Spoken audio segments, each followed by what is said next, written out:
Anytime when we said we were going to allow them to stand on their own, and unfortunately, like you said, we didn't have the right trained teachers for it.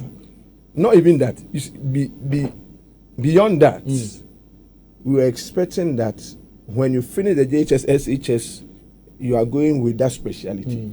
But David, you and I know that, and we truncated a chunk of the years in our secondary school. So the children that were now coming out were just younger ones, 16, 17. Now, at that age, the children are still developing their creative levels. So even if a child, right from maybe the JHS, decided to do a particular profession, it gets to the end, then you realize, oh no, I shouldn't have done it. Maybe I could have done something more than that. But you already created his path. And so he couldn't switch to other areas. And that's why when we're developing the new senior high school, we said, okay, now there's TVET running strongly. Let's make sure that the JHS is trying to say that people can find their way easily into the TVET, and then those who also want to go to the grammar, they go to the grammar. We shouldn't push all the vocational and technical in the grammar school, because you see, that is where you have to hands-on. Meanwhile, the teachers there are not that skilled person to give their hands on. So the question I wanted to ask is this. That was the idea, that was the plan. Didn't we know that we didn't have the well-trained professionals in that area before we decided to roll it out? Well, I wouldn't be able to speak to that, but I believe that those were gradual things that you first have to create and then you start to move it on. For example, I remember one of the criticisms that I had was the fact that, and it came from the subjects that were supposed to be vocational and technical, like home economics, visual art, and they said, oh, now you are doing this, are you not going to make the teachers redundant? But trust me, there was nothing redundant in that. Of course, the things that we were supposed to do, let me take home economics critic. Home economics is more or less home science in the grammar school. It used to be home science.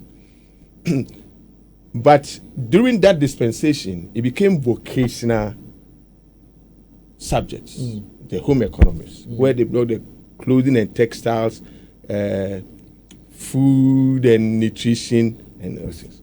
Now, what it meant was that anybody who decided to do home economics is just staying home economics forever. But home science has diversification. If I'm doing a bit of food and nutrition, I'm doing a bit of the clothing and textiles, I mean, especially in food and nutrition, I necessarily have to be in the nursing or even dietetics. I mean, a dietitian is the person who have gone through the basic home economics, and then when he goes up, he adds on. Unfortunately, our home economics students were trained just for home economics, so that if the person wants to even do dietetics, because they were supposed to choose between chemistry and biology, but you can't do either of them and be a dietetics. If you want to be a good nutritionist. So people who put our curriculum together, are they people who understand what they want to roll out, or they just come and do politics with some of these things? No, David, I wouldn't blame politicians. I will blame ourselves, we the citizens. Explain further. Okay, let me tell you something.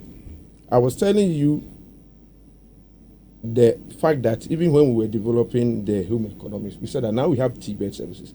And the TVETs have taken much of the vocational part. And so if you want to do clothing and textile, food as vocation, the TVETs are doing that. If you come to the grammar school, you are giving the foundation, you are giving what will tickle your creativity, so that when you decide to choose, you now have the option of choosing this or doing that. Yeah. Now, teachers think that, oh, you are making us redundant, and so they will fight you. No, but what is right is right. What is wrong is wrong. Yes. So even if they're fighting you, but you know what you're rolling out, the policy is the right policy. But you see, politicians will always want to please the masses. That's why I was blaming the politicians, and you said, and I said, no, if we should blame us. Yes, I said we should blame them. But they're supposed. They were placed there to take the decisions for us. David, you know how our country had been politicized all these. All right, so let's move on to my next level of conversation then. So